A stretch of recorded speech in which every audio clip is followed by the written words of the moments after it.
Hello doctor, நான் நடுப்பக்கன் பேசுகிறேன். சாம்பார் பைட்டில் ஓட்ட வந்து ஒழுக ஆரம்பிச்சிச்சு டாக்டர். லூஸ் மோஷன் ஆகிட்டுருக்கு டாக்டர். இது என்ன பகோடாவா? சாம்பிள்லாம் கேட்குறேன் டாக்டர். ஓ அதுக்கா? கண்டிப்பாக கொடுத்து அனுப்புகிறேன் டாக்டர். எப்படியாவது என்ன பாத்ரூம் வந்து ஜாமீன் எடுத்துருங்க டாக்டர்.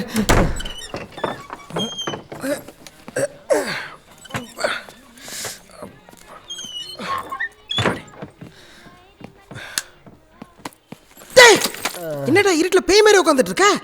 இலியானா சிக்கன் ஒன்று சாப்பிட்டேன். பம்பு செட்டு மாதிரி பிச்சின்னு அடிக்குது. எது வாயில் போட்டாலும் சருகு மரம் மாதிரி சருகின்னு வந்து லபுக்குன்னு ஊந்துடுதுடா. கண்டதை தின்னா அப்படி தான் போடுங்க. நான் இல்லை வேலை வேலைக்கு கரெக்டாக சாப்பிட்டு ஜூஸ் எல்லாம் குடிச்சு பாடி எப்படி ஃபிட்டாக வச்சுருக்கேன் பாரு. ஒட்டு துணியில் தலகாணி தைச்சா மாதிரியே ஒரு உடம்பு. இவன்லாம் ஃபிட்டை பற்றி பேசுகிறான். மச்சான் இது கக்கா சாம்பிள். இதை திலகவதி ஹாஸ்பிட்டலில் கொஞ்சம் கொடுத்துட்றா. டேய் நான் என் கேர்ள் ஃப்ரெண்டை பார்க்க போகிறேன்டா. நானா அவகிட்டயா கொடுக்க சொன்னேன்? ஹாஸ்பிட்டல் தானே கொடுக்க சொல்கிறேன்.